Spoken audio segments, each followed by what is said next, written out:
ওয়া মান ইউশরিক বিল্লাহ ফাকাদ হারামাল্লাহু আলাইহিল জান্নাহ। কোরআন মাজিদ আল্লাহ বলেন যে ব্যক্তি আল্লাহর সাথে শিরক করবে আল্লাহ তার জন্য জান্নাত হারাম বানায়া দেবে। জান্নাত বানাইছে কে? আল্লাহ। এটা আওয়াজ করে বলুন তো, জান্নাতের মালিক কে? আল্লাহ। আখিরাতে জান্নাত দেবেন কে? আল্লাহ। নাকি কোনো পিসায় হুজুর? অমুক তমক। অনেক বিভ্রান্তি আছে, অনেক বিভ্রান্তি আছে। শাফাত সত্য, শাফাতের মাধ্যমে কিছু গুনাহগার ব্যক্তি জান্নাত পাবে, কিন্তু শাফাতকে আপনি নানার বাড়ির কলা মনে করিয়েন না। শাফাতকে আপনাদের সাসার বাজারের ওই ফুটপাতে দাঁড়ায়া মুড়ি বেচে মুড়িওয়ালার মুড়ি মনে করিয়েন না, যে 5 টাকা নিলেও পাওয়া যায়, 10 টাকা দিলেও পাওয়া যায়, 30 টাকা দিয়েও পাওয়া যায়। শাফাত মাগনা জিনিস নয়। আল্লাহর জান্নাত আল্লাহ কোনো ব্যক্তির হাতে দেন নাই, তিনি বানাইছে, তার হাতে রেখেছে। জান্নাত কোনো পীরের হাতে নাই, জান্নাত কোনো নবীর হাতেও নাই। এই জন্যই হাসরের ময়দানে আল্লাহ যখন কাহার সুরত ধারণ করবেন, আল্লাহর নবীগণ পর্যন্ত ইয়া নাফসি বলে চিৎকার দেবে। তারা জানেন যে তাদের জান্নাতটাও কার হাতে। সেদিন আল্লাহর সামনে আল্লাহর ফেরেশতারা পর্যন্ত ভয়ে কথা বলবে না। ইয়াউমা ইয়াকুমুর রূহু ওয়াল মালাইকাতু সাফফাম লা ইয়াতাকাল্লামুন ইল্লা মান আযিনা লাহুর রহমান। আল্লাহর অনুমতি ছাড়া জিবরিল ফেরেশতা পর্যন্ত কথা বলবে না। সব নবী ইয়া নাফসি বলবে নিচের দিকে তাকায়। হাদিসে পাওয়া যায় কোন নবী আল্লাহর চেহারার দিকে ভয়ে তাকাবে না। বিশ্ব নবী মহামানব উনি বলতেছেন ওয়াখিরু লাহু সাজদান, আমিও ভয় আল্লাহর সাথে কথা বলবো না, বরং আমি সেদিন সেজদায় পড়ে যাব। কেউ কথা বলবে না, আমিও না, আমি সেজদায় পড়ে যাব। ফায়ুলহিমুনি মাহামেদা আহমাদুহু বিহাব ফালা ইয়াহদুরুনিল আন। আমি সেজদায় পড়ার পরে আল্লাহ তাআলা আমাকে কিছু কালেমা ইলহাম করবেন, কিছু জিকির, কিছু দোয়া শিখাইয়া দেবেন। ওই দোয়াগুলো দিয়ে আমি আল্লাহর প্রশংসা বাণী করতে থাকব, কিন্তু সে দোয়াগুলো আমার কাছে এখন হাজির নাই, আমি জানি না।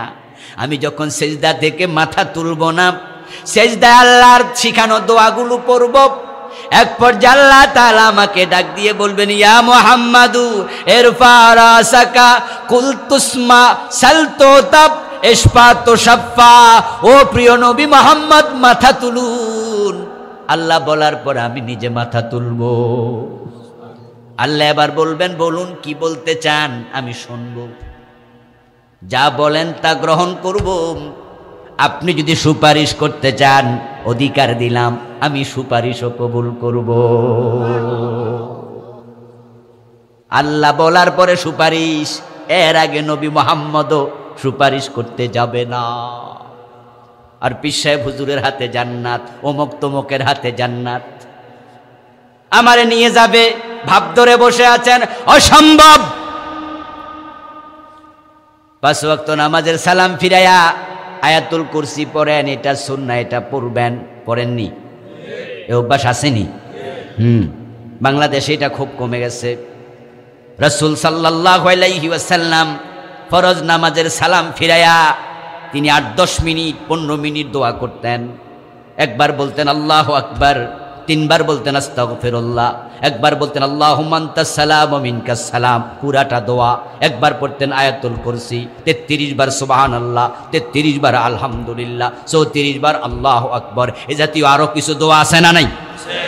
এগুলো এখন হারায় গেছে। প্রায় মসজিদে ইমামও পড়ে না, মুসল্লিও। আল্লাহর হাবিব বলছেন, যে ব্যক্তি ফরজ নামাজের পরে নিয়মিত আয়াতুল কুরসি পড়বে, ও ব্যক্তি এবং তার জান্নাতের মাঝে পার্থক্য শুধু তার মৃত্যু।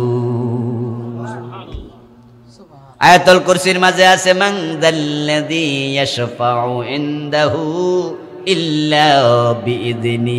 আসেনি? বাংলা অর্থ কি? যে কেউ সুপারিশ করে দিব। আল্লাহ বলে, কে আছো আল্লাহর অনুমতি ছাড়া সুপারিশ করবা? ও বন্ধু, আপনার জন্য আরেকজন সুপারিশ করবে, আপনি এটা ভাববেন না। নিজের আমল আগে তৈরি করেন।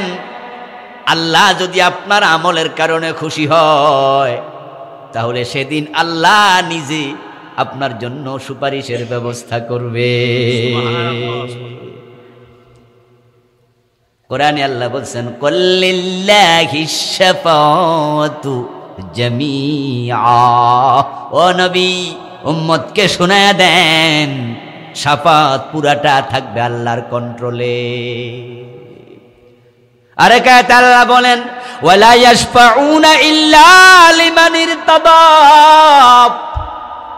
যারা সুপারিশকারী আছে, আম্বিয়াগণ সুপারিশ করবেন, শহীদগণ সুপারিশ করবেন, আলেমগণ সুপারিশ করবেন, যারা জান্নাতের সার্টিফিকেট পেয়ে যাবে তারা সুপারিশ করবে। তবে কোরআনে আল্লাহ কয়, সুপারিশকারীগণ সুপারিশ করবে না, ইল্লা, তবে লিমানির তদ, তার জন্য সুপারিশ করবে যার উপরে আল্লাহ খুশি। আপনার আমলের কারণে আল্লাহ তাআলা আপনার উপরে খুশি। এমন একটা আমল আপনি করছেন, এই আমলের কারণে আল্লাহ খুশি হয়ে গেছে। কিন্তু আপনার নেকের পাল্লা ভারী নয়। فَأَمَّا مَنْ ثَقُلَتْ مَوَازِينُهُ فَهُوَ فِي عِيشَةٍ رَاضِيَةٍ। নেকের পাল্লা যদি ভারী হতো জান্নাত পেতেন। وَأَمَّا مَنْ خَفَّتْ مَوَازِينُهُ فَأُمُّهُ هَاوِيَةٌ। নেকের পাল্লা হালকা, আপনি হবেন জাহান্নামী, কিন্তু আল্লাহ তো আপনার উপরে খুশি। সুবহানাল্লাহ পড়ে। কার কোন কাজে আল্লাহ খুশি হয় এটা কেউ জানে না। একটা কুকুরকে পানি খাওয়াইছে, পুরা জীবনের গুনাহ আল্লাহ মাফ করছে, এমন হাদিস আছে না নাই? কোন আমলে তিনি খুশি আমরা বুঝি না। প্রিয় নবী দেখেন, জান্নাতের মাঝে ঢুকে এক ব্যক্তি, পুরা জান্নাত তার জন্য বাড়িত। দাখালতুল জান্নাতা ওয়া রাআইতু ফিহা রাজুলান ইয়াতাকাল্লাবু। বিশ্ব নবী বলেন, আমি জান্নাতে ঢুকে দেখি আল্লাহর এক বান্দা পুরা জান্নাতে বিচরণ করছে। আমি ফেরদাউসে গিয়েও তাকে পেলাম, খুলদে গিয়েও তাকে পেলাম, নাইমে গিয়েও তাকে পেলাম, দারুল কারারে গিয়ে তাকে পেলাম। আমি আশ্চর্য হয়ে বললাম, জিবরিল, এই যে আল্লাহর বান্দাটা পুরা জান্নাতে ঘুরে বেড়াচ্ছে, আমার জানতে বড় শখ হয় সে এমন কি নেক আমল করেছে যে আল্লাহ পুরা জান্নাত তার জন্য খুলে দিছে। আমি জানলে আমার উম্মতকে আমি জানাই দিতাম, আমার উম্মতও যেন এই সুযোগটা পায়। জান্নাতে প্রবেশের দরজা আছে 8টা। কালান নবী সাল্লাল্লাহু আলাইহি ওয়াসাল্লাম, ইন্না ফিল জান্নাতে 8 আবওয়াব। জান্নাতে প্রবেশের দরজা কয়টা? 8টা। এক এক আমলওয়ালা এক এক দরজা দিয়ে প্রবেশ করবে। মিনহা বাবুন ইউসাম্মার রায়্যান লা ইয়াদখুলুহু ইল্লা সায়মুন। এই যে রোজার মাস আসতেছে, রাসূলুল্লাহ বলেছেন ওই 8 দরজার মাঝে একটা দরজার নাম হলো রায়্যান। যারা রোজাওয়ালা তারা সেই দরজা দিয়ে প্রবেশ করবে। আল্লাহর হাবিব বলতেছেন সাহাবীদেরকে, এমন কিছু আল্লাহর বান্দা থাকবে যাদের আমল এত ভালো, তারা 8 দরজার সব দরজা দিয়ে চাইলে প্রবেশ করতে পারবে। ফেরেশতারা জান্নাতের দরজায় দাঁড়ায়া দাঁড়ায়া ডাকবে, আসো আসো আসো, আইনা সায়মুন, আইনা সায়মুন, আইনা সায়মুন। ঢাকা রওনা দিছেন, শাসার বাজার হইয়া সিএনজিত কইরা চলে গেছেন। একবারে গরিপুরে যাওয়ার পরে দেখছেন 5-6টা বাস দাঁড়ানো। বাসের হেল্পাররা কি কয়, এই ঢাকা আইয়া নাই নাই। আল্লাহর জান্নাতের দরজা দাঁড়ায়া ফেরেশতারা বলবে, আইনা সায়মুন, ও রোজাওয়ালা কে আসো, এখনো জান্নাতে ঢোকো নাই, আসো, আমি জান্নাতের দরজা বন্ধ করি নাই, ঢোকো। প্রিয় নবী বলতেছেন এমন উম্মত থাকবে আমার, 8 দরজার ফেরেশতারাই তাকে ডাকবে। এই কথা শুনে আবু বকর রাদিয়াল্লাহু তাআলা আনহু বললেন, ইয়া রাসূলুল্লাহ, এমন উম্মত বুঝি আছে, এত দারুণ আমল কে করেছে রে? রাসূল বলেন, আমি আশা করি তুমি তাদের একজন হবে। আমি জান্নাতে ঢুকে দেখি পুরা জান্নাতে ঘুরছে লোকটা। জিবরিলকে প্রশ্ন করলাম, কি আমল করেছে আমাকে একটু বলুন। জিবরিল আমিন জবাব দেন, দাখালাল জান্নাতা ফি শাজারাতিন কাতাহা আন যহরিত তারিকি তুযিন নাস। ও আমার প্রিয় নবী, আপনি যা ভাবছেন তা কিন্তু না। সে অনেক বেশি আমলের কারণে জান্নাত পায় নাই। মানুষের চলাচলের রাস্তার মাঝে একটা গাছ ছিল। যারা নতুন পথিক রাতের বেলায় গাছের সাথে ধাক্কা খাইয়া হোঁচট খাইতো, ব্যথা পাইতো। আজ থেকে 30-40-50 বছর আগে এই যে রাস্তাটা ঢাকা থেকে চট্টগ্রামে গেছে, আমরা নিজেরাও ছোটকালে দেখছি বিশাল বিশাল বড় বড় গাছ রাস্তার পাশেই ছিল। আমাদের চট্টগ্রাম বাড়ি, সুফুয়া মাদ্রাসায় পড়ছি, দাখিল পাস করছি ওখান থেকে। এই যে চট্টগ্রাম ঢাকার যে রাস্তাটা, ছোটকালে দেখছি কত মোটা মোটা বট গাছ রাস্তার মাঝে ছিল। প্রিয় নবী বলতেছেন, জিবরিল আমারে বলতেছে রাস্তার মাঝে বিশাল গাছ ছিল। ওই বেটা ভাবলো এত বড় গাছ রাস্তার মোড়ে রাতের বেলা পথিক ধাক্কা খায়, ব্যথা পায়, তাই সে কষ্ট করে আস্তে আস্তে করে করে করে করে ওই গাছটা কেটে ফেলে রাস্তা ক্লিয়ার করে দিয়েছে। আর আল্লাহ এত খুশি হয়েছে, এই আমলের কারণে পুরা জান্নাত তার জন্য খুলে দিছে।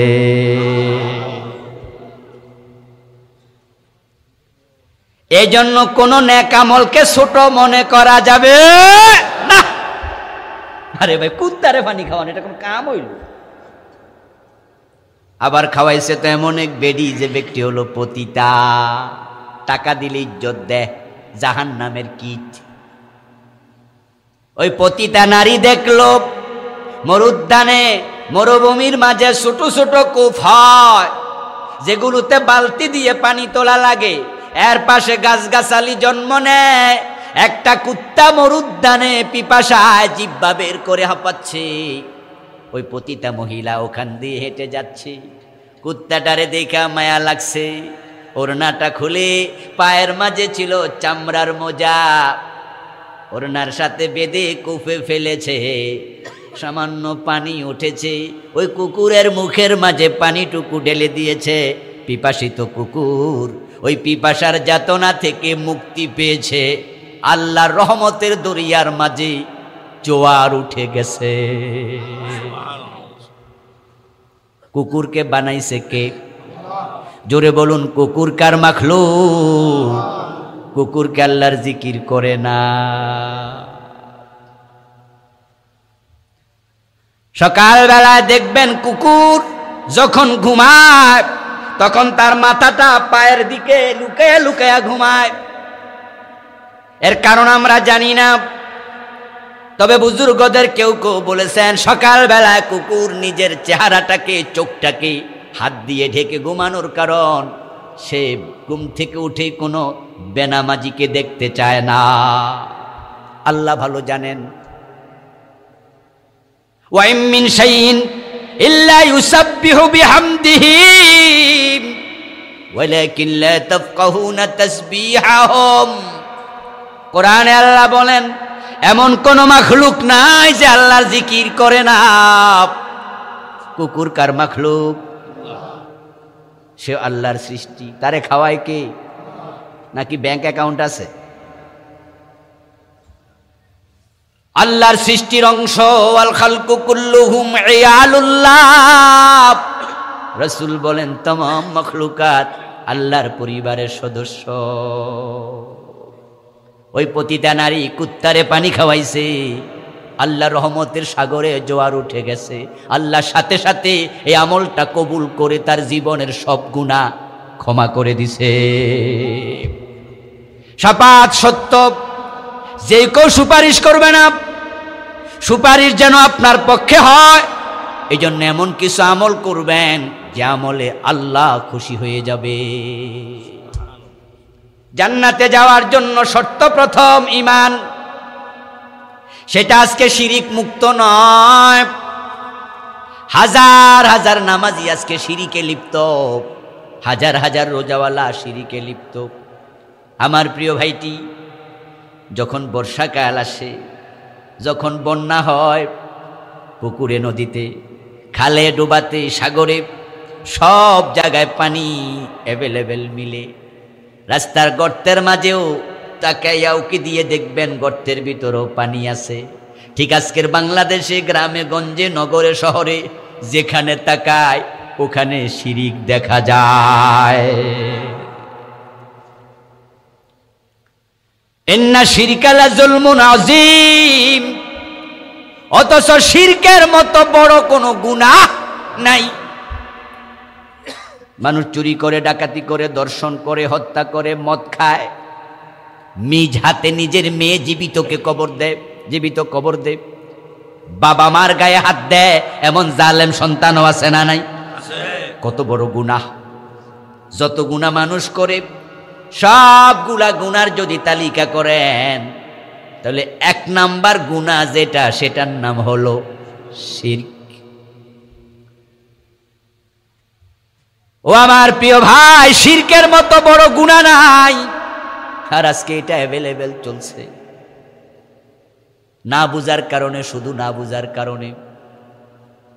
যখন নির্বাচন আসে, একদল লোক তখন হাসতে হাসতে মুশরিক হয়।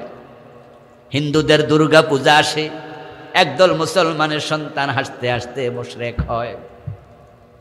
আমার বন্ধু বিয়ে করার পরে 2-4 বছর বাচ্চা হয় না, আল্লাহর কাছে চায়। 5-7 বছর যাওয়ার পরে অস্থির হয়ে আল্লাহর কাছে চাওয়া বন্ধ করে। বন্ধু বান্ধবের পরামর্শে পাসপোর্টে ভিসা লাগাইয়া এবার খাজা বাবার কাছে যায়, দৌড়াইয়া বাইজিদ বোস্তামির রওজায় যায়, পীরের কাছে ছেলে মেয়ে চায়। এমন মুসলমান আছে না নাই? বাড়িতে বসে আছেন, কোনো কাজ নাই, উঠানের মাঝে বসে আছেন, হঠাৎ করে দেখেন এক পৈতাওয়ালা, পৈতা পরে পেট বাহির করে ধুতি গায়ে আইসা বলতেছে, আছেন নাকি কেউ? রেখা গোনাবেন, হস্তরেখা বিশারদ আসছে ঠাকুর মশাই। আপনি আস্তে করে হাইটা যায়, এখন তাহলে আমারটা গনেন, কাম কাজ নাই, কিছু একটা করি। ও বেটা আপনার হাতের রেখা দেখলো, দেখে বলল সামনে বিপদ আছে। আপনি কোন তাই নাকি? কয় হ্যাঁ, 3টা ফাড়া আছে, 1111 টাকা দিলে ফাড়া কাটটা দিব। আর আপনি বিশ্বাস করে টাকা দিছেন, আপনার ঈমান সাথে সাথে শেষ, হাসতে হাসতে ঈমান শেষ। আমার বন্ধু, আজীব মুসলমান, তোমার সন্তান হয় না, তুমি আল্লাহর কাছে চাইবা, ধৈর্যহারা হয়ে গেলাম। তোমার বাবা ইব্রাহিমের সন্তান হয় নাই, বয়স হয়ে গেছে 86 বছর বয়স। ইব্রাহিম নবী আল্লাহর কাছে চেয়েছে, রব্বি হাবলি মিনাস সালিহিন, ও আমার রব আমার এক সন্তান দেও। আর তুমি 5-6 বছরে অস্থির হইয়া খাজা বাবার কাছে চাইতে চলে গেলা, অথচ সন্তান দেয়ার মালিক একমাত্র কে?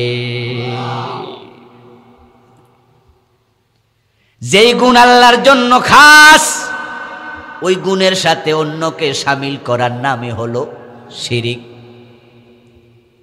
আমার বন্ধু, নির্বাচন আসলো, হাতের মাঝে মাইক নিয়ে আমাদের নেতা ঘোষণা করে দিল, আমারে ভোট দিয়েন, আমারে পাশ করায়েন, জনগণ সকল ক্ষমতার উৎস। এমন স্লোগান বাংলাদেশে আছে না নাই? ডাইরেক্ট ঈমান শেষ। কারণ কোরআনের বক্তব্য, আন্নাল কুওয়াতা লিল্লাহি জামিয়া, সকল ক্ষমতার মালিককে। কুলিল্লাহুম্মা মালিকাল মুলক তুতিল মুলকা মান তাশা। বলুন হে নবী, ও রাজাদিরাজ আল্লাহ, ক্ষমতার মালিক তুমি, তুমি যাকে চাও ক্ষমতা দাও, যাকে চাও তুমি ক্ষমতা ছিনিয়ে নেও। এখন আপনি বললেন জনগণ ক্ষমতার মালিক, ঈমান থাকলো কেমনে? আপনি কোরআনের বাহিরে একটা মেসেজ কোরআন থেকে অস্বীকার করবেন, কোরআনের বাহিরে চলে যাবেন, ঈমান শেষ। জামাতের সাথে নামাজ আছে, ঈমান নাই। ইমাম, মুয়াজ্জিন, খাদেম সব কাফের। 1400 বছর আগের হাদিস বাংলাদেশে হুবহু মিলে যাচ্ছে। এমন মসজিদ বাংলাদেশে আছে যে মসজিদের সবগুলো কাফের। এ মসজিদ আমি চিনি। যদি আপনি চিনতে চান, ঢাকার বকশীবাজারে চলে যান, সেখানে কাদিয়ানীদের মসজিদ আছে না নাই? ইমাম নাই, মুয়াজ্জিন নাই, মুসল্লি নাই, আজান হয় না, নামাজ হয় না, কিন্তু ইমানওয়ালা আছে কয়জন? ইমামও কাদিয়ানী, মুয়াজ্জিনও কাদিয়ানী, সব মুসল্লি কাদিয়ানী। 5 ওয়াক্ত নামাজ পড়লো, একটারও ইমান নাই। দুনিয়ার সব হক্কানি আলেম একমত, কাদিয়ানী কাফের, কাফের, কাদিয়ানী কাফের। কাদিয়ানীদের সাথে মুসলমানের সন্তান বিবাহ দেয়া জায়েজ নাই। কাদিয়ানী মারা গেলে মুসলমানের গোরস্থানে দাফন করা জায়েজ নাই। অথচ 5 ওয়াক্ত নামাজ পড়ছে, রমজানে রোজা রাখছে, হজ আসলে হজ করছে, কিন্তু ঈমান শেষ। কেন ঈমান শেষ? কেন কাফের? কারণ তারা কোরআন মাজিদের 4টা অক্ষর মানে না। খা আলিফ তা মিম খাতামান নবিয়্যিন। বিশ্ব নবীকে শেষ নবী মানে না। বড় নবী মানে, বড় রাসূল মানে, নামাজ রোজা হজ যাকাত সব মানে, কিন্তু গোলাম আহমদ কাদিয়ানর নবী মানে।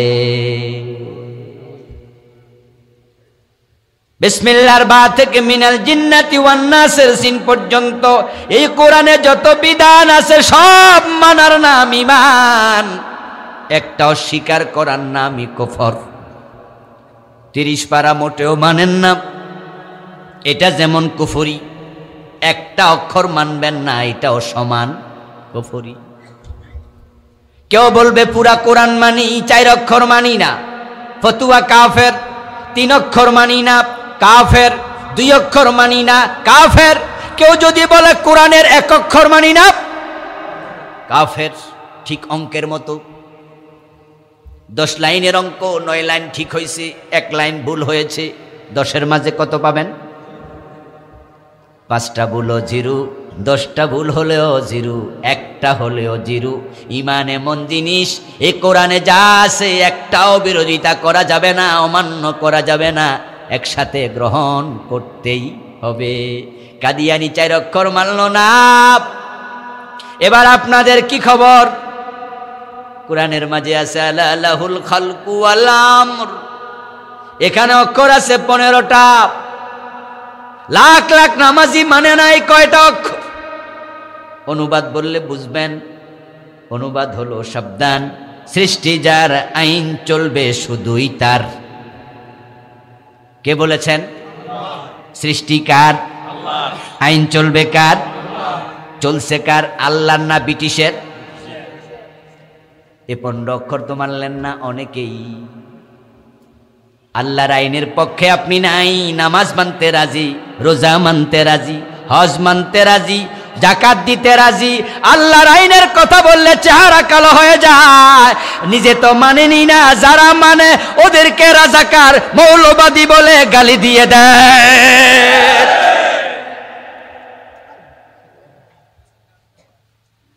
আল্লাহর আইনের কথা বললে আপনার কাছে আর ভালো লাগে না। শয়তান আল্লাহর একটা আইন মানে নাই। শয়তানের ঈমান আছে না গেছে? আবা ওয়াস্তাকবারা ওয়া কানা মিনাল কাফিরিন। শয়তান মুশরিক হয়ে গেল, ঈমান হারা হয়ে গেল, কাফের হয়ে গেল। শয়তানকে আল্লাহ বলেছিলেন আদমরে সিজদা করো, সে করে নাই, ঈমান শেষ। তো আল্লাহ বলেছে চোর ধরে হাত কাটো। 50 বছরের বাংলাদেশে কয়দিন কাটছেন? চোর নাই, চোর নাই। জেনা করলে 100 বেত লাগাও, বিবাহিত হলে পাথর মারো, এমন আইন ইসলামে আছে না নাই? 50 বছরে কয়দিন মানছেন? মদ পান করলে 80 বেত লাগাও, এমন আইন হাদিসে আছে না নাই? কয়দিন মেনেছেন? শয়তান মানে নাই কয়টা?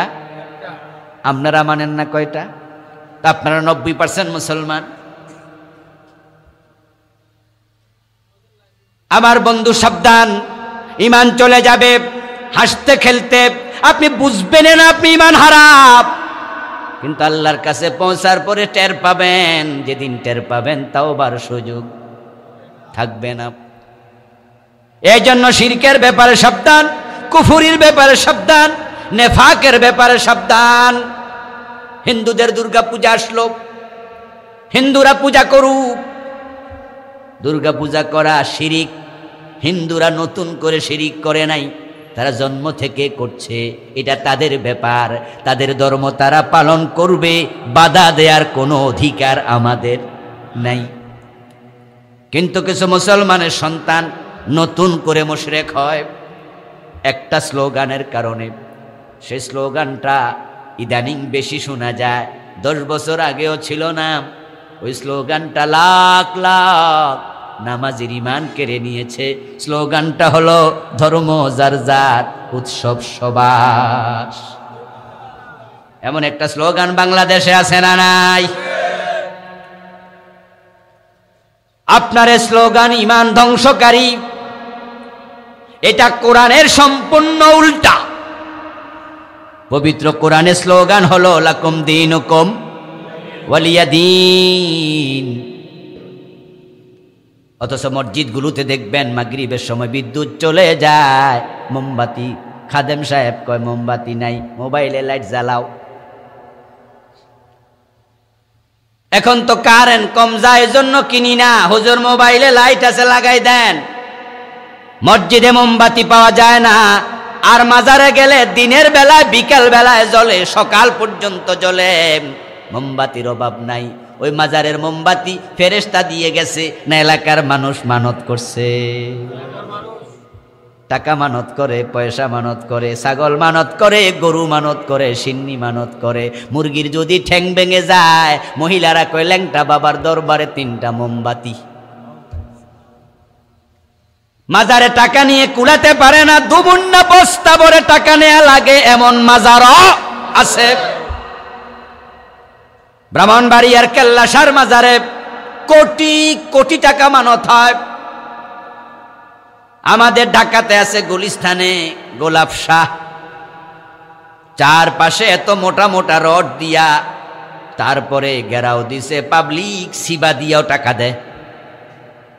অথচ মানত একটি ইবাদত, মানত হবে শুধু আল্লাহর নামে। যে ব্যক্তি আল্লাহ ছাড়া অন্য জায়গায় মানত করলো, শিরিক হয়ে গেল।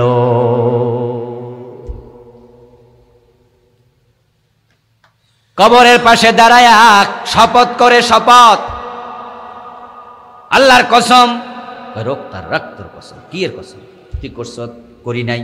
আল্লাহর কসম, কই রাখ তোর কসম, কই খাজা বাবার কসম, মাজারের কসম, কই ঠেকাই দিলি। ছেলের মাথায় হাত দিয়ে কসম করলে বিশ্বাস করে, এর আগে আর করে না। আসেনি ঝগড়া লেগে করে না? ফুলার মাথায় হাত দিয়ে কইছে, কই না না এমন আর থাকরে। অথচ হাদিস কি, মান হালাফা বিগাইরিল্লাহি ফাকাদ আশরাকা, যে ব্যক্তি আল্লাহ ছাড়া অন্যের নামে কসম করলো, সে শিরিক করলো। কসম যদি করতে হয়, কসম হবে শুধু আল্লাহর নামে। হরেক রকম শিরিক চলছে আমার প্রিয় ভাই। এখন শিরিক তো মাহফিলের স্টেজের পর্যন্ত হয়, স্টেজের মাঝে পর্যন্ত হয়। যত গুনাহ বাংলাদেশে আছে, অধিকাংশ গুনাহ হয় গোপনে, একমাত্র শিরিক একবারে উল্টা, সেটা হয় প্রকাশ্যে। চোর চুরি করে গোপনে, পাবলিক যেন টের না পায়। যে বেটা দুধের মাঝে পানি মিশায়, বাজারে মিশায় না ঘরে, দরজা খুলে না লাগাইয়া। যে মদ খায়, রাস্তায় খাড়াইয়া খায় না ঘরে। যারা জেনা করে প্রকাশ্যে না গোপনে। যে বেটি সুদ খায়, যে ব্যক্তি সুদ খায়, সেও এমন ভাবে খায় পাবলিক যেন বুঝতে না পারে। এজন্য কয় টাকাটা তো আমার না, এটা আমার খালতো বোনের। কথা বোঝেন নাই? সুদখোরের কাছে আপনি যাবেন আপনার গ্রামে, অনেকে এমন আছে কয় ভাই টাকা তো আমার না, আমি করতে দিব, তবে আমার স্বাস্থ্য ভাইয়ের কিছু টাকা আমার কাছে, মানে হে যে সুদখোর যেন বুঝতে না পারে। আমার বন্ধু মিথ্যা কথা যখন বলে, এমন স্টাইলে বলে যেন আপনি বুঝতে না পারেন মিথ্যা কথা কইছে। চুরি করলো গোপনে, মিথ্যা বলল গোপনে, হারাম খাইলো গোপনে, সুদ খাইলো গোপনে, মদ খাইলো গোপনে, জেনা করলো গোপনে, সব কবিরা গুনাহ করলো গোপনে। কিন্তু মাজারে যায়া দেখবেন সেজদা দিচ্ছে দিনে দুপুরে প্রকাশ্যে।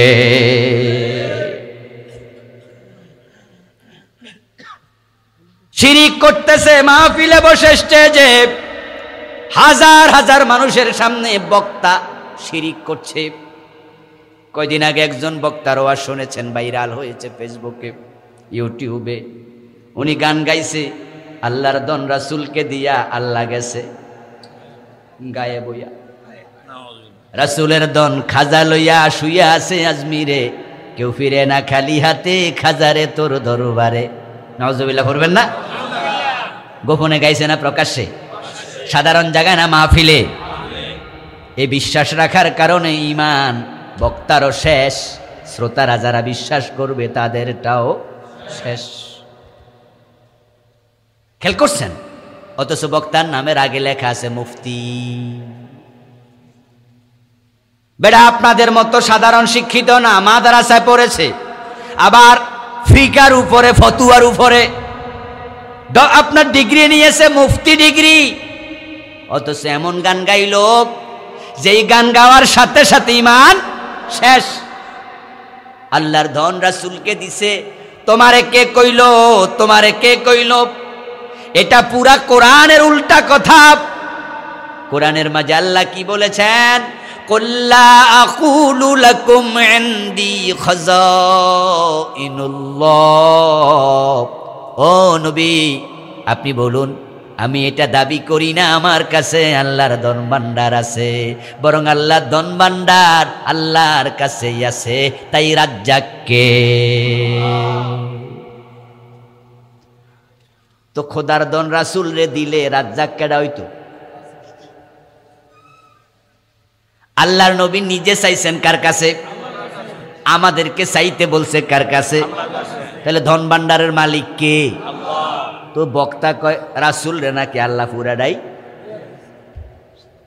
হায়াতের মালিক কে? ক্ষমতার মালিক কে? তো আল্লাহর ধন তো আল্লাহর কাছে এখনো। তারপরে আবার বলল এখন রাসূল রে যে দিছে রাসূলের কাছেও নাই, এটা আবার কারে দিয়ে দিছে? মাইনুদ্দিন চিশতি রাহিমাহুল্লাহ, খাজা মাইনুদ্দিন চিশতিরে দিয়া দিছে। আবু বকর রাদিয়াল্লাহু তাআলা আনহুরেও, ওমরেও, নিজের জামাই ওসমানেরও, নিজের স্বাস্থ্য ভাই আলীরেও, ইমাম বুখারীরে, ইমাম আবু হানিফারে দিল খাজা বাবারে। এরপরে আবার কবিতার শেষ লাইন, কেউ ফিরে না খালি হাতে, খাজারে তোর। নাউযু বিল্লাহ। কুফরি চলছে দেদারসে, শিরিক চলছে দেদারসে। এ বিষয়ে আমি বই লিখেছি, প্রচলিত শিরক ও তা থেকে বাঁচার উপায়। বাংলাদেশে চলমান 29টা লিখেছি, 5-6টা কইলাম। এমন কিছু শিরিক আছে কইলা আমনেও রাগ হইবেন। অনেকে এখানে আছেন, বলবেন হুজুর কি ওয়াজ এটা করলেন, কমু একটু। আচ্ছা, বালা না লাগলে যাওয়ার সময় আমার ওয়াজটা ওই খেতে ফালাই দিয়ে যায় না, কিন্তু শোনেন, শুনতে অসুবিধা নাই তো? রাসূলকে আল্লাহ বানায়া ছাড়তেছে এমন কিছু লোক বাংলাদেশে বাহির হইছে যারা রাসূল এবং আল্লাহর মাঝে পার্থক্য করে না। তারা রাসূলকে মানুষ মানতেই রাজি না। মোহাম্মদ খোদা নিহি, अगर खुदा से जुदा भी नहीं। मोहम्मद खुदा नয় তবে খোদা সে জুদাও না। কি এবার বলতেছে, আহমদের মিমের পর্দা তুলে দে রে মন, দেখবি সে তাই বসত করে আহাদে নিরঞ্জন। কই আহমদের মাঝে মিম আছে, আহাদের মাঝে মিম নাই, তো মিমের পর্দা তুলে দাও, আহাদ আর আহমদ এক। নাউজুবিল্লাহ। शरीयत का डर से अगर ना मैं यूं कहता, मोहम्मद नबी खुद खुदा बनकर आया। को शरीयतेर बाइंडिंग যদি না থাকতো তাহলে আমি বলতাম মোহাম্মদ নবী তিনি খোদা। আমার প্রিয় ভাইরা, রাসূলকে মানুষ বলবে না, মানুষ বলা যাবে না। কি কোন মানুষের সুরত ধরে আইছে, তিনি মানুষ না। তাই তারা গান বানাইছে, মানবেরই রূপ ধরিয়ে নবী এলেন ভবেতে, কুল্লু আলম লুটে পড়ে তাহার চরণ তলেতে। নাউযুবিল্লাহ। আচ্ছা, কুল্লু আলম রাসূলের চরণে লুটে পড়ে, আমরা কার চরণে সেজদা দেই? তিনি মানুষের সুরত ধরে আসছে, তিনি মানুষ না। রাসূল মানুষ নয়, কি জিন? কয় না। ফেরেশতা? না। মানুষ? কয় না। কি? কয় কিও না। অতি আবেগে ধরেছে, রাসূলকে ভালোবাসতে গিয়ে সীমা লঙ্ঘন করছে। আমার বন্ধু, পবিত্র কোরআনে অসংখ্য জায়গায় আল্লাহ বলেছেন গায়েবের মালিক একমাত্র কে। কিন্তু রাসূল গায়েব জানে এমন কথা বলার মতো লোকও আছে না নাই? যে সেপত আল্লাহর জন্য খাস, ওটাতে অন্যকে শামিল করার নামে হলো শিরিক। কোরআনের বক্তব্য, ইন্নামাল গায়বু লিল্লাহ। ও রাসূল, আপনি বলে দেন গায়েবের মালিক একমাত্র কে? কুল লা ইয়ালামু মান ফিস সামাওয়াতি ওয়াল আরদিল গায়বা ইল্লাল্লাহ। আপনি বলুন নবী, উম্মতকে বলে দিন আকাশ এবং জমিনে আল্লাহ ছাড়া কেউ গায়েব জানে না। অথচ আপনি বলতেছেন রাসূল গায়েব জানে, পীর সাহেবরাও গায়েব জানে। আল্লাহর হাবিব সাল্লাল্লাহু আলাইহি ওয়াসাল্লাম মেরাজ থেকে ফিরে আসলেন, হাতিমে কাবায় দাঁড়ায় আছেন। আবু জেহেল একদল লোককে আল্লাহর হাবিব মেরাজের কাহিনী শোনালেন, তারা অবিশ্বাস করলো। আবু বকর রাদিয়াল্লাহু তাআলা আনহুকে ডেকে আনা হলো। তিনি সাথে সাথে বললেন, সাদাকতা ইয়া রাসূলুল্লাহ, আপনি ঠিক বলেছেন। আবু বকর সাদাকতা ইয়া রাসূলুল্লাহ বলার পরে আবু জেহেল, আবু লাহাব, জালেমগুলোর মুখের মাঝে একবারে ছাই পড়ছে, মাটি পড়ছে। তারা বলল, পারলাম না রে অবিশ্বাস করাতে আবু বকরকে। এবার সেখানে একটা দুরন্দর লোক, তার নাম ছিল মুতঈম ইবনে আদি। মুতঈম ইবনে আদি বলল, তোমরা থামো, আমাকে একটু কথা বলতে দাও। আবু জেহেল বলে, থাম থাম থাম, মুতঈম কথা বলুক। আবু জেহেল জানে মুতঈম বড় কানিং ম্যান, বড় ধূর্ত লোক, নিশ্চয় মুহাম্মদকে এখনই আটকায়া দেবে। মুতঈম ইবনে আদি বলে, বাতিজা, গত রাতে তুমি যদি মসজিদে আকসায় যাইয়া থাকো, তাহলে তো এই ব্যাপারে তোমার ইলম কালাম তাজা। আমরা তো গেছি 6 মাস আগে, 1 বছর আগে, 5 বছর আগে, আমরা তো সবার মনে নাই। গত রাত্রে যদি যেয়ে থাকো, বলো তো মসজিদ আকসার দরজা জানালা কয়টা? মুতঈম ইবনে আদি এমন প্রশ্ন করলো, সে জানে এই প্রশ্নের জবাব দিতে পারবে না। এই যে আমরা আজকে মাহফিল আসছি, এই মাহফিলের মাঝে ফিলার কয়টা আছে কে কে কইতে পারবেন? আপনি কি ফিলার গুনতে আইছেন? আচ্ছা, এটা যদি কেউ প্রশ্ন করে, এটা কি প্রশ্ন হইল? মুতঈম ইবনে আদি জানে প্রশ্নের জবাব দিতে পারবে না। قال النبي صلى الله عليه وسلم سألوني عن أشياء ولم أثبت عليه। সহিহ মুসলিমে এসেছে, প্রিয় নবী বলেন, এমন প্রশ্ন তারা করলো যেটার উত্তর আমার জানা নাই।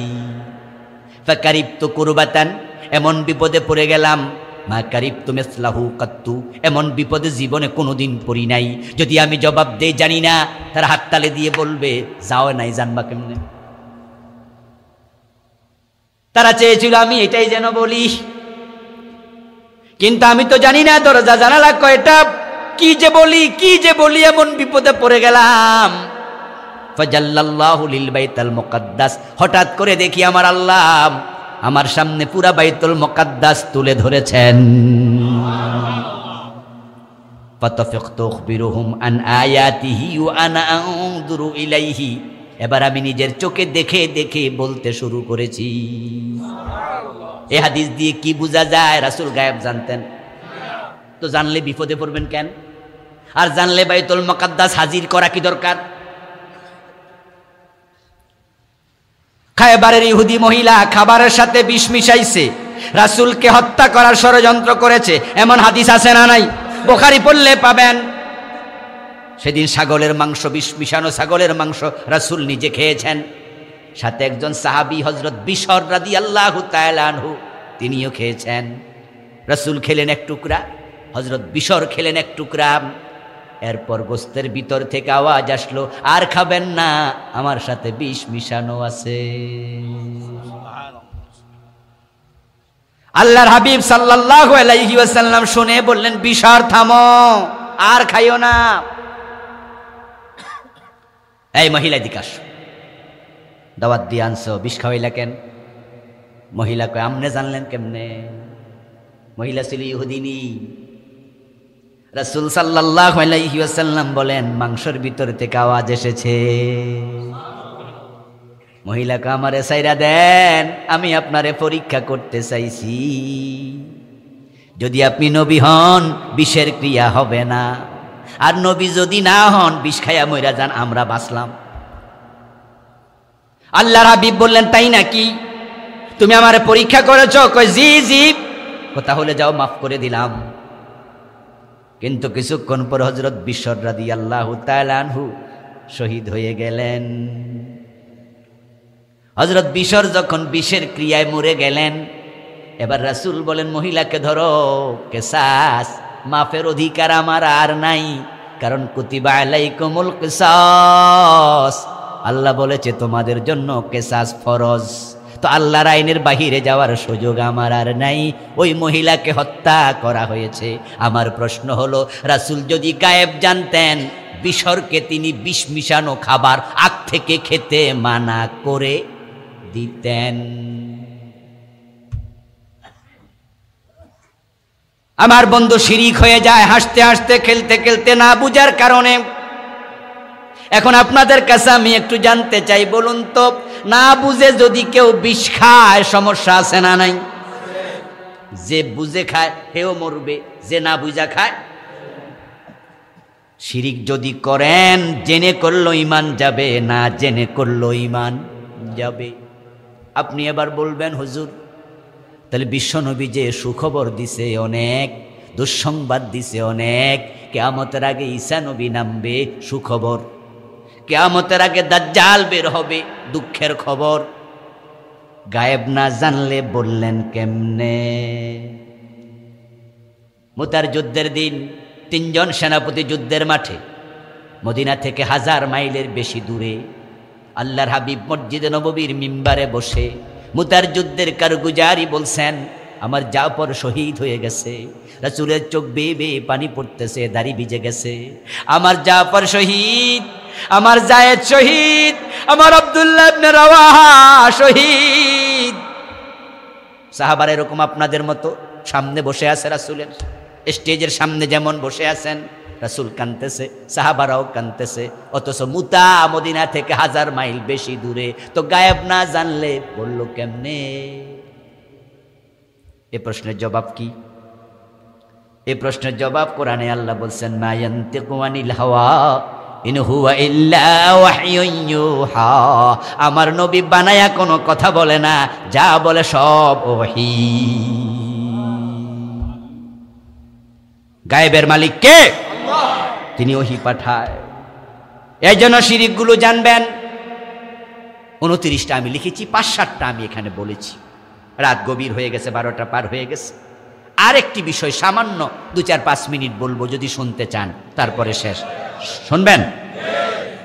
সেটা হচ্ছে, আমল হবে বেদাত মুক্ত। জান্নাতে যাওয়ার জন্য শর্ত কয়টা? ঈমান হবে শিরিক মুক্ত, আমল হবে বেদাত মুক্ত। যে আমলগুলো আপনি করছেন এগুলো কবুল না হলে দ্বিতীয় শর্ত বাতিল হবে। এখন আমল কবুল হয় না যারা বেদাত করে, হাসরের ময়দানে প্রিয় নবীর সামনে হাজির হওয়ার পরে কিছু উম্মতের জন্য তিনি সুপারিশ করবেন, আবার কিছু উম্মতকে সৌকান সৌকান দুরহ দুরহ বলে তিনি তাড়াইয়া দেবেন। এখন আপনি কোনটা চান? আপনাকে সিদ্ধান্ত নিতে হবে। সহিহ বুখারীতে এসেছে, রাসূল বলেন, আনা ফারতুকুম ইয়াউমাল কিয়ামাতি আলাল হাউজ, আমি তোমাদের সবার আগে হাউজে কাউসারের সামনে হাজির থাকব। আমার উম্মতেরা আমার কাছে যাবে, আমি পানি পান করাবো।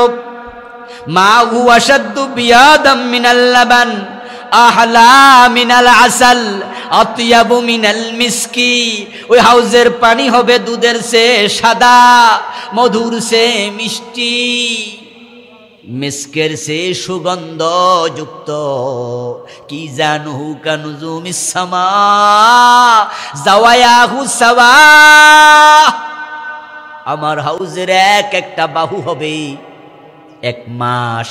একটা ঘোড়া দৌড়ালে যত দূর যাবে, আমার হাউজের এক একটা পার তত লম্বা হবে। আমার লাখ লাখ কোটি কোটি উম্মত পানি পান করবে, সেখানে যানজট লাগবে না, মানব জট লাগবে না। লাইনে দাঁড়ায়া এখন যে সরকারি মাল বিক্রি করে ট্রাকে ট্রাকে, পিছনে দেখবেন মানুষ দৌড়াচ্ছে, লাইনে কিলাকিলি করতেছে। আমার বন্ধু হাউজের পানির জন্য কিলাকিলি লাইনে দাঁড়ানো লাগবে না। রাসূল বলেন আকাশে তারকা আছে যত, আমার হাউজে কাউসারের গ্লাস হবে তত।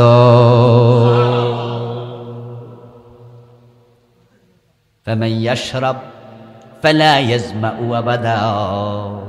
যে গ্লাস পান করবে কোনোদিন আর পিপাসা লাগবে না। আমি পান করাতে থাকবো, ইত্য বছরে আমার কাছে একদল লোক আসবে। ফায়াতুন্নি আকওয়াম, আমার কাছে কওম আসবে। আনা আরিফুহুম ওয়া ইয়ারিফুনানি, তারা এসে পরিচয় দেবে আমরা আপনার উম্মত। আমিও বিশ্বাস করব, চিনে নেব, হ্যাঁ দ্যাটস ওকে। উম্মত হলে পানি খাও। ফায়ুহালু বাইনি ওয়া বাইনাহুম, হঠাৎ করে দেখব পানি দেওয়ার আগে তাদের মাঝখানে আর আমার মাঝখানে একটা পর্দা পড়ে গেছে। হাদিস সহিহ বুখারী থেকে শোনাচ্ছি। ফাকুলু ইন্নাহুম মিন্নি, তখন আমি চিৎকার দিয়ে বলবো কি হলো, তারা তো আমার উম্মত। তখন ফেরেশতারা এসে বলবে ফায়ুকাল ইন্নাকা লা তাদরি মা হাদাসু বাদাকা। ও নবী আপনি জানেন না, তারা 2 নাম্বার উম্মত, এগুলো ফাঁকিবাজ, এগুলো ভেজাল। আপনার দ্বীনের মাঝে সংযোজন করেছে, বিয়োজন করেছে, সুবিধা মতো ঢুকাইছে, অসুবিধা হলে বাদ দিছে। আপনার দ্বীনের মাঝে ছিল চুর ধরে হাত কাটো, তারা কাটে নাই। আপনার দ্বীনে ছিল মদ পান করলে শিবেত লাগাও, তারা লাগায় নাই। আপনার দ্বীনের মাঝে ছিল আল্লাহ ছাড়া কারো আইন মানা যাবে না, তারা নেতার আইন মানছে, ব্রিটিশ আইন মানছে। আবার ইসলামে ছিল না এমন অনেক বেদাত নিজেরা যোগ করেছে। রাসূল বলেন ফাকুলু সুহকান সুহকা লিমান গায়্যারা বাদি। আমি তখন বলবো যারা আমার দ্বীনকে আমার পরে বিকৃত করেছিস তারা দূর হ, তোদের সাথে আমার কোনো সম্পর্ক নেই। শাররুল উমুরি মুহদাসাতুহা, মানুষ যত গুনাহ করে নিকৃষ্ট একটি গুনাহ হলো বিদআত। আর বিদআত না বুঝার কারণে আপনারা অনেকেই করেন, না বুঝার কারণে অনেক আল্লাহর বান্দারা করে। বিদআত হলো হিয়াল ইবাদাতুল মুহদাসা মা লাম তাকুন ফি জামানিন নবী সাল্লাল্লাহু আলাইহি ওয়াসাল্লাম ও আসহাবিহি। বেদাত হলো এমন কোন ইবাদত যে ইবাদতটা আপনি করতেছেন এটা রাসূল এবং সাহাবাদের জমানায় ছিল না। যদি আপনি এটা করেন আপনি বেদাতি হয়ে গেলেন। এই জন্য আমল করার সময় আপনাকে ভাবতে হবে এটা হাদিসে আছে কিনা। মজা পাইছেন করেন, আজান শুরু হবে আল্লাহু আকবার দিয়া, কিন্তু অনেক মসজিদে আজান শুরু হয় দুরূদ শরীফ দিয়ে। আপনাদের এলাকায়ও 2-1 জায়গায় থাকতে পারে। এখন আপনি কষ্ট পাবেন, হুজুর কি কইলেন। আমি আপনাকে বলছি প্রিয় ভাইটি, ভালো না লাগলে যাওয়ার সময় আমার ওয়াজ ফালাই দিয়েন, কিন্তু শুনতে তো আপত্তি নাই।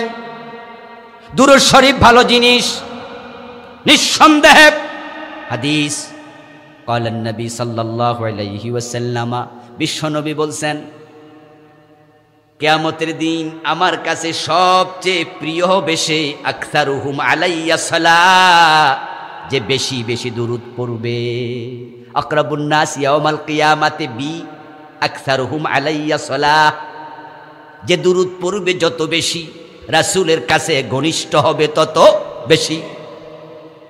একবার দুরূদ পড়লে 10টা গুনাহ মাফ হয়, একবার দুরূদ পড়লে 10টা রহমত নাজিল হয়, একবার দুরূদ পড়লে আল্লাহর কাছে আপনার যে পজিশন সেটা 10 গুণ বাড়ায়া দেয়া হয়।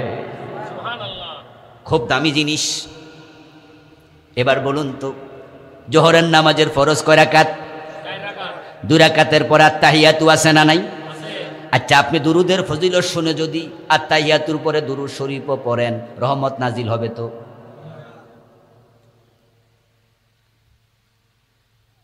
3 রাকাত ফরজ নামাজ, 4 রাকাত ফরজ নামাজ, 2 রাকাতের পরে আত্তাহিয়াতু পড়বেন, দুরুদ নয়। মাসআলা হলো হানাফি মাযহাবের ফতোয়া, যদি আত্তাহিয়াতু শেষ করার পরে কেউ দুরুদ পড়ে তাকে জরিমানা হিসাবে সাউ সেজদা দিতে হবে।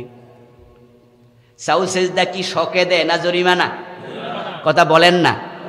তা আপনি কি অন্যায় করছেন? দুরুদ শরীফে না পড়ছেন, জরিমানা কিসের? কামটা তো বালা, অসুবিধা কি? মজা লাগছে? উত্তর হলো বিশ্বনবী পড়তে বলেন নাই, সাহাবারা পড়েন নাই, তাই নতুন করে ঢুকানোর অধিকার আপনার নাই। আজান শুরু হয়েছে আল্লাহু আকবার দিয়ে। আল্লাহ রাসূল শিখিয়েছেন সাহাবায়ে কেরামকে। রাসূলের মুয়াজ্জিন ছিলেন মৌলিকভাবে 2 জন, হযরত বেলাল, হযরত আবু মাহজুরা রাদিয়াল্লাহু তাআলা আনহুমা। তারা আল্লাহু আকবার বলেন আমার আজান শুরু করেছেন, আর আপনি আসসালাতু ওয়াসসালামু আলাইকা ইয়া রাসূলুল্লাহ এভাবে আপনি দুরূদ পড়লেন। আমি বললাম হাদিসে তো নাই, আপনি কোন অসুবিধা কি? কামড়া তো বালা। আচ্ছা, আপনাদের এলাকায় ঈদের নামাজের দিন কি ঈদের আগে আজান আসেনি? আচ্ছা, কোনো মুয়াজ্জিন যদি আজান দেয় ইমাম বেতন বাড়ায় দিবেননি? আজান কি খারাপ জিনিস? অসুবিধা কি? যদি ঈদের দিন 7:30 বাজে, 8টা বাজে আল্লাহু আকবার কয়ে আজান মাইরা দেয়, মসজিদে যাইয়া সবাই কব হুজুর এই কাম কি করলেন? মুয়াজ্জিন যদি কয় খারাপ কিছু করছিনি, আর কইছি আল্লাহ মহান, কথা তো ঠিকই আছে। তখন আপনারা বলবেন না হুজুর এসব চলবে না, আমার রাসূল ঈদের নামাজের আগে আজান দিতে বলে নাই, সাহাবারা দেয় নাই। ইসলামে যা ছিল না নতুন করে ঢুকানোর অধিকার কোনো পীর, কোনো বুজুর্গ, কোনো আলেমের থাকবে না। করলে এটা বেদাত। জানাজার নামাজের রুকু সিজদা আসেনি? কোন ইমাম দিলে আপনারা বেতন বাড়াইবেন? রুকু সিজদা তো ভালো জিনিস, অসুবিধা কি? বেদাতওয়ালারা যখন কোনো দলিল পায় না, আমরা বলি এটা হাদিসে নাই, এটা কেন করলেন? অসুবিধা কি? অসুবিধা কি? তাহলে আপনি রুকু সিজদা ঈদের জানাজার নামাজে সালাইয়া দেন, অসুবিধা কি? কব না না এসব মানি না, আমার রাসূল যা করে নাই, সাহাবারা করে নাই, ওটার নাম ইবাদত হতে পারে না। এখন কোন কোন কাজ বেদাত? এক কথায় হলো কোরআন হাদিসে যেটা ইবাদত হিসাবে স্বীকৃত নয় এটার নামই বেদাত। নতুন করে চালু করা যাবে না। আলোচনা শেষ দিকে চলে আসলাম। বেদাত নিয়ে লিখেছি এই বইটা, চলমান বাংলাদেশের 38টা লিখছি। 38টা বলেছি তো, একটা মাত্র, আরো 37টা আছে। এমনও কিছু বেদাত আছে হয়তো আমনেও করতেছেন। আমার বন্ধু, নামাজ আল্লাহু আকবার কবীরা, নামাজের ভিতরে বেদাত, নামাজের শুরুতে বেদাত, নামাজের শেষে বেদাত, এইভাবে চলছে। সে নিয়েও আমি একটি বই লিখেছি, হাদিসের বৈচিত্র্যে পূর্ণাঙ্গ নামাজ। 1.5 ডজন মানে 18টার বেশি আমি দেখেছি, দেখাইছি বের করে করে। হানাফি মাযহাব, শাফি মাযহাব, মালিকি মাযহাব, হাম্বলি মাযহাব, আহলে হাদিস কোনো কিতাবে নাই, আমরা ঢুকাইছি। আচ্ছা, আপনাদের এলাকায় ইমাম যখন ভুল করে আপনারা লোকমা দেন না? বাংলাদেশে লোকমা দেয় কি কইয়া? অথচ এটা হাদিসে তো নাই। হাদিস হলো লিররিজালিত তাসবিহু ওয়া লিন্নিসাইত তাসফিক। ভুল করে পুরুষরা বলবে সুবহানাল্লাহ, মহিলা যদি থাকে নামাজে তার হাতের উপরে হাত আওয়াজ করবে। কিন্তু এখন আমাদের দেশে, আমিও তো আল্লাহু আকবার ওয়ালাই, আমরা ছোটকাল থেকে তো আল্লাহু আকবরে কইছি। বাংলাদেশে শতকরা 99 মসজিদ আল্লাহু আকবার হয়, ঠিক কিনা? এখন দোষটা কার? আসলে ব্যাপার হলো, আজ থেকে 100 বছর আগে, 200 বছর আগে ওই দেশে ইসলাম ছিল, কিন্তু কামেল মাদ্রাসা, দাওরা মাদ্রাসা পুরা বাংলাদেশে 100 বছর আগে একটাও ছিল না। আমার দাদা 100 বছর বয়সে যদি মারা যায়, মরছে ধরেন আরো 30 বছর আগে, তাহলে কত বছর গেল? তার বাবা যদি আরো 50 বছর আগে মারা যায়, তাহলে কত বছর চলে গেল? 180। তাহলে ইসলাম বুঝা গেল আর 200-300 বছর আগে। এখানে কোনো সন্দেহ নাই ইসলাম যে ছিল। বাংলাদেশে এমন কিছু মসজিদ পাওয়া যায় 500 বছর আগের মসজিদ, 300 বছর 500 বছর আগে পুরান মসজিদ। বুঝা যায় ইসলাম হয়তো এত বেশি ছিল না, কিন্তু ছিল। ঢাকা আলিয়া মাদ্রাসার বয়স এখন 100 বছর হয়নি, সসিনার বয়স 100 বছর হয়নি। দামতি আলিয়া এই কয় বছর আগে আমরা, এই গত বছর আমরা 100 বছর পূর্তি অনুষ্ঠান করেছি। তবে কামেল 100 বছর না, মাত্র মক্তব থেকে শুরু 1921 সনে প্রতিষ্ঠিত, 1920-এ ধামতি আলিয়া শুরু হয়েছে। তো এখন 2022 চলে, মানে 102 বছর হল। কামেল হয়েছে ধরেন আজ থেকে 80 বছর, 40 বছর, 50 বছর আগে। হাটাজারি ছিল না, দাওরা পাশ করতে হলে দেওবন্দ যাও, কামেল পাশ করতে হলে ঢাকা আলিয়া ছিল না, কলকাতা আলিয়া যাও। কিন্তু বলুন তো, বুখারী কি 100 বছর আগে ছিল না? মুসলিম শরীফ, ইবনু কাসির, কাশাফ বাইজাবি, হাদিসের কিতাব ছিল, ইসলামও ছিল, কিন্তু বাংলাদেশে পড়ার মতো মাদ্রাসা নাই, হুজুরও নাই। তা আমাদেরকে যারা পড়াইছে মক্তবে, তারা অধিকাংশ 5 ক্লাস 7 ক্লাস ওয়ালা মুন্সি টাইপের হুজুর।